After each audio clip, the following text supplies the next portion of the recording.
Yes, I'm an hole, and that holery is preventing me from leaving my job. Oh, wake up, rethink the status quo. When you get your money right, then you're the one who runs your life. Come build a wealthy spirit with Sammy and Michelle. People are afraid. People are scared. There's only fear and love in this world. A question that surprises me when it comes to what people ask in regards to a sabbatical is, how do I get the courage to leave my job? I can't personally relate because I was technically let go. But I did have a lot of time, weeks in fact, where I started to think about, should I choose to leave my job or should I try to do everything in my power to stay? You might be financially ready, you might have everything prepared, but it's still scary to go and do something different. And that's why I'm excited to talk about this today. We talk to so many people who want to leave their jobs, but for whatever reason, they are just too scared. Even though they are ready from a financial, from a logistical perspective, everything is lined up, but pulling that trigger is so hard. And that's why we're talking about this today. Let's get into it. But first, I wanted to let anyone who's interested in taking a sabbatical know that Toby and I, Michelle, will be running the second cohort of our sabbatical course, How to Thrive on Your Sabbatical. Our goal is to help shift your mindset to a place where you can enjoy your sabbatical from a place of abundance, where you can run experiments, when you can really embrace rest and figure out what really aligns with your values in a community of like-minded sabbaties. If you or somebody you know wants to take a sabbatical soon, we'd love to have you in the course.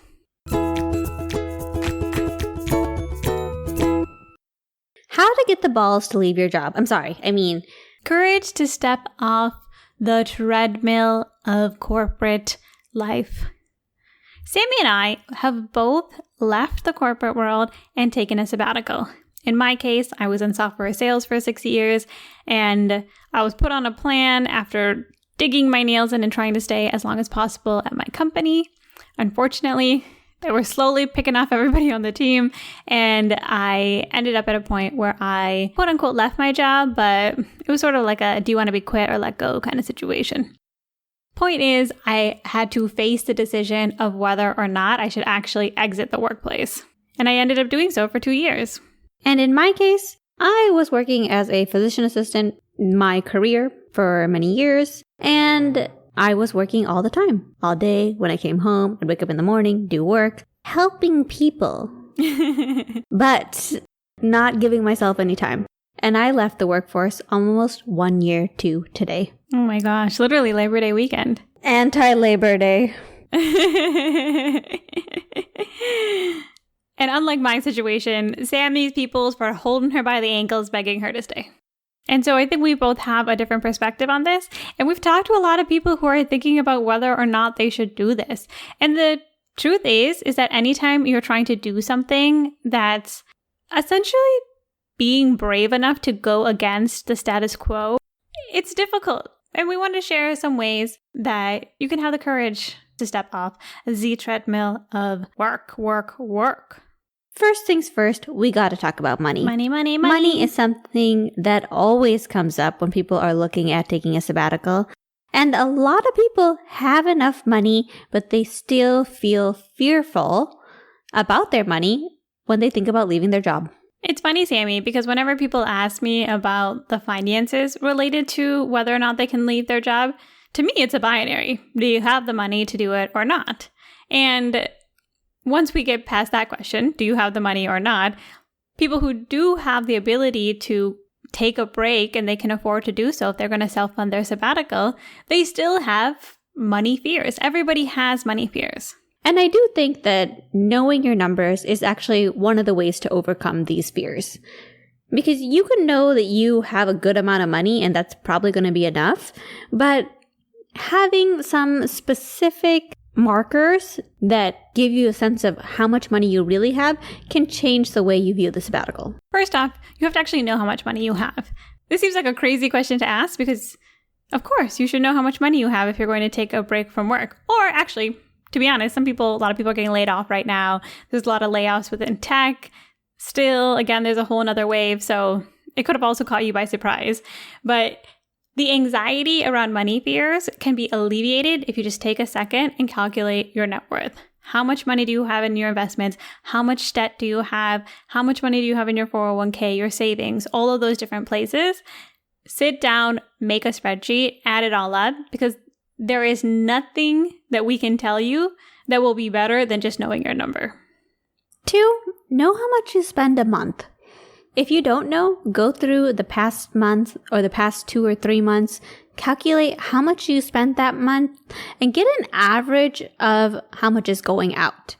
Of course, you can reduce it, but you have to know where you're at right now.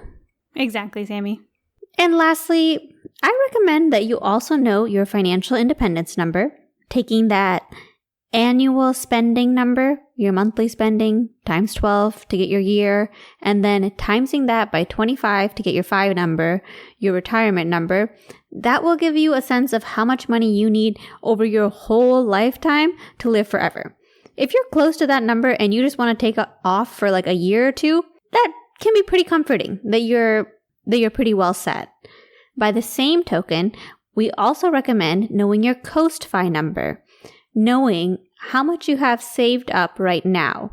At age 65, how much will that money be based off of the interest growth, and see if that's enough money for you in retirement. Because then you at least know that if you find a way to pay your bills day to day, you already are set up for your future. You're okay. You have more money than you think.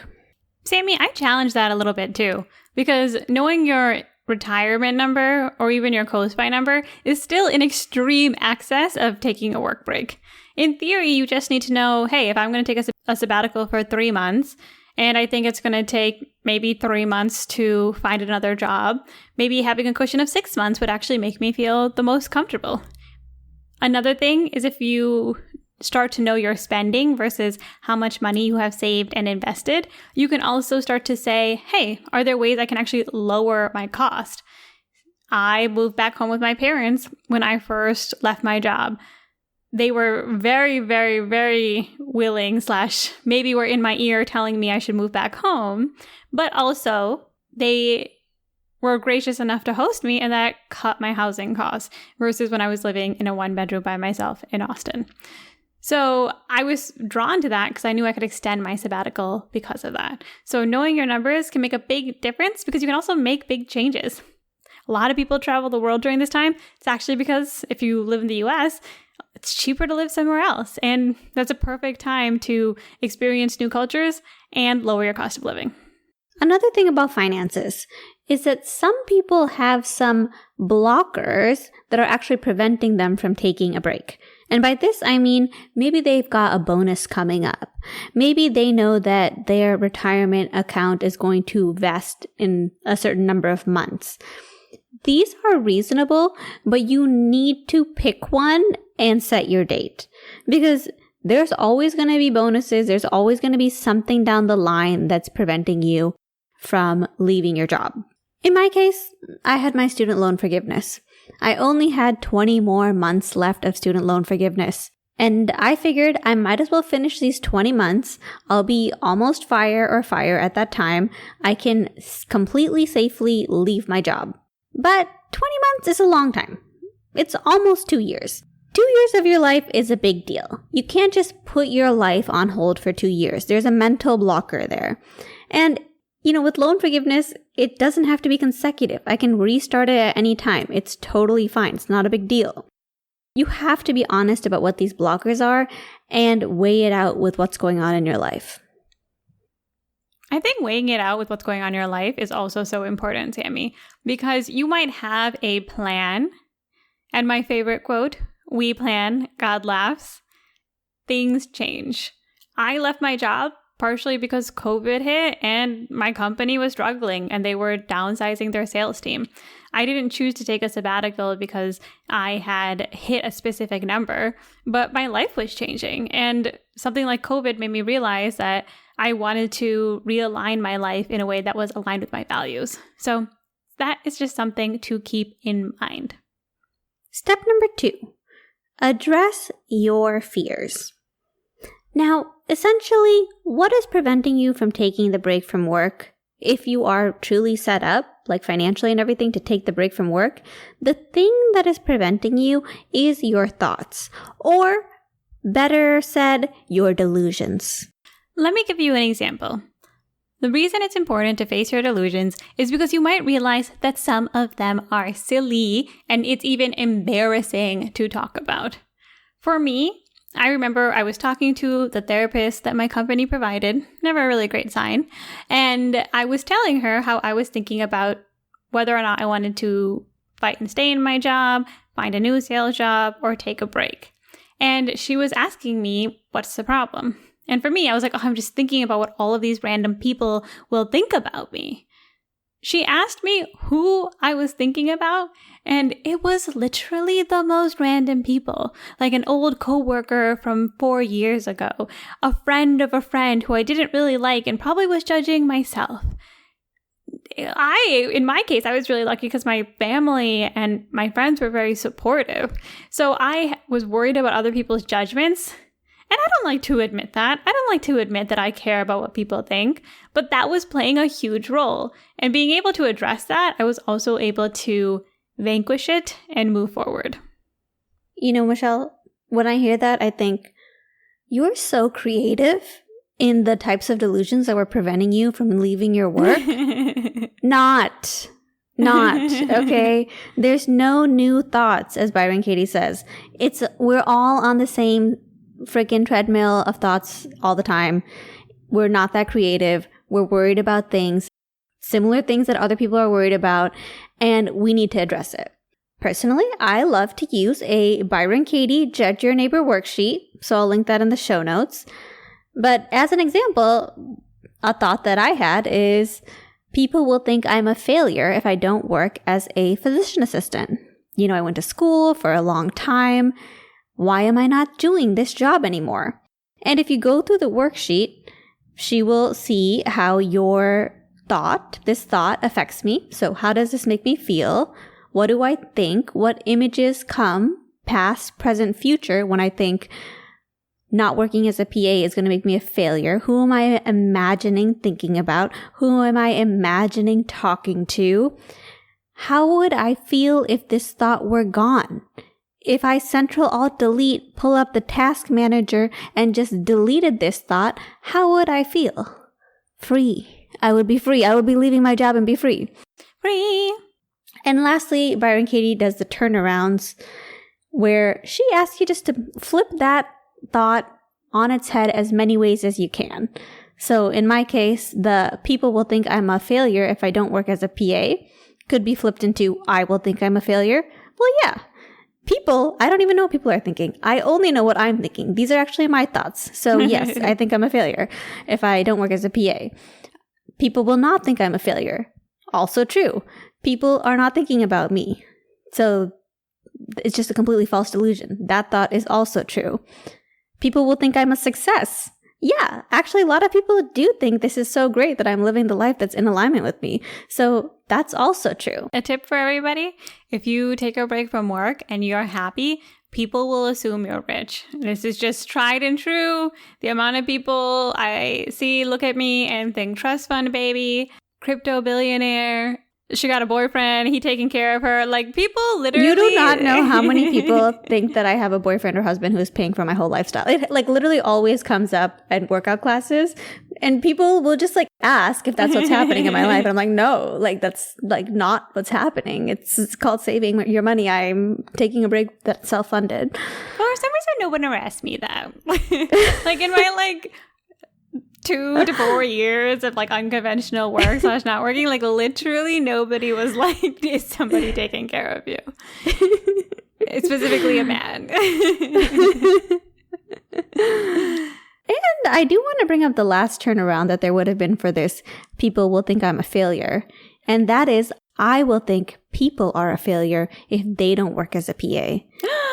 Isn't that the truth? That like what is blocking you from doing what you want to do is the judgmental thoughts that we've had about other people in the past. Have I thought this about people? Yes, I'm an hole, and that holery is preventing me from leaving my job. Sammy, to have some self-compassion for yourself, when you are in an intense work environment where they tell you that everybody who leaves is an idiot, it's easy to buy into that narrative because that's the only way you'll stay. If you start to think, maybe Bob is right. Maybe this place does treat us poorly. Maybe when they say I should be interviewing and looking for another job, they're not wrong. No, I have to stay in my delusion so that I can wake up every morning and come into this office. And you bring us to our last point. Instead of being around judgmental people who don't understand this, or your judgmental brain, which is making you feel bad about wanting to leave your job, find the others. Yes. To quote Paul Miller's group of the Pathless Path, rebranded to the Pathless Path group, find people who are doing the thing that you want to do. In this case, find somebody who's taken a sabbatical. Even better if they're in your own space of work. But when I left my job, I didn't know anybody who was doing it. I had a couple of friends actually who had taken some extended work breaks, which I think is the only reason I would have even considered it. But when I started writing about it and I started to find this whole online community of people who are secretly leaving their jobs and taking work breaks, it was so amazing because we could finally all get together and be like, this is awesome that we can just use some of the money we saved to fund a sabbatical for ourselves. It feels like you found this cheat code in life. And yet for some reason, other people will sometimes make you feel bad for it, or they'll have like negative comments because they don't really understand your situation. Finding other people is such a great way to just be in a positive, uplifting community where you can share advice, share fears, and also share wins. Like you mentioned, there's the Pathless Path group by Paul Miller. There are groups that are already out there. We'll link to them in the show notes where you can find people on a similar journey. For me, going to Camp Phi was a huge game changer because when we were at Camp Phi, there were tons of people there who were already retired or on their way to retirement, but taking a break from work. And when I saw like people who have less money than me being off for multiple years, that was really reassuring to me because that's not what I was seeing in my normal life. Seeing that made me think, okay, I don't have to get a job tomorrow. I need to chill and I need to actually enjoy this freedom that I have right now. Camp Phi is amazing because when we're going around and introducing ourselves, anytime someone's like, I left my job, everyone's like, woo! And like cheering and excited. And it's really awesome to be around that kind of energy where people don't just assume that because you're not working that your life is terrible or that you should immediately go and find the next thing. And I found it really helpful to talk to people about my own experience, where I think it's helpful for people who were still working or in between jobs but still wanted to find something to set themselves up for coast fire or fire. We could share tips and tricks, and it was just nice to do that in like a non-judgmental space, or people who already agree with this lifestyle that we're all working towards. If you tell a Camp Phi person that you're having hesitations about leaving your job, they will help you get to the bottom of it. 100%. And you also see people who have careers that they love. You see people who are living different types of lifestyles, like being on a cruise every single week. Things that just bring them alive. They're so happy. I think it's just being around people, to be honest, who are happy with their lives, which is so different than people who are unhappy and then also trying to convince you to stay in the unhappy scenario. Everybody at Camp Phi has like a really good energy, which also really encouraged me to leave my job because there's something very authentic and genuine and down to earth about all the people there that made me realize that they have found something in living the life that was authentic to them. And hey, guess what? My sabbatical course is at the end of September. So if you're listening to this when it comes out and you're thinking, I would love to be around like-minded people, but maybe I don't have that community for myself for whatever reason, I'm biased, but I highly recommend you checking it out. To be honest, when Toby and I first ran our course, we didn't think too much about what the community aspect will be. We just couldn't predict it, so we didn't want to try to control it. And I would say probably the biggest thing that people have mentioned about what they get out of taking the course, whether you're taking a course, going to a camp, just meeting like-minded people in a whatever way, is being able to be comfortable in this change in life. Because once again, it is going against the status quo. It is going against something that a lot of people are not comfortable with. And having a safe space to talk about the feelings and emotions that come up. Just seeing that unlock in people and what they were able to do when they were able to just embrace their sabbatical has been so beautiful. I am jealous of your cohort and that you guys all have each other to talk to. Maybe I'll be signed up for the next one. There's no sister discount. Takeaways. Takeaways for this episode. Number 1, know your numbers. How much do you spend? What's your net worth? What's your FI number? What's your Coast-Fi number? Figure it out. Look, don't ask other people if you have enough money. We don't know. Do it yourself and be confident in your decision. 2, address your fears. If you have thoughts that are going on that are preventing you from leaving your job, address them honestly. 3, find your community, find like-minded people. We'll share groups that we know. There's plenty of really awesome online resources out there. It helps so much. Honestly, you're already taking a big step listening to this podcast. What ultimately made me take that jump to leave my job was the Tony Robbins documentary, I Am Not Your Guru. There was a part in there where he talked about how we are the ones who create our own reality. We look around, whatever's going on, we created that. I saw myself working too much to have time for myself. And I 100% knew that I was the one who created that reality because I knew I was fully capable financially, etc., of leaving my job, but I was choosing to stay, and it was a detriment to myself. When we acknowledge that we're the one creating our circumstance, that's when we get the power to change it. Community time! Before we say goodbye, it's our community time. First, shout out to Paul and Harris. They really liked our episode. We are never going back to work. I will say that probably is one of our most popular episodes. People really liked it.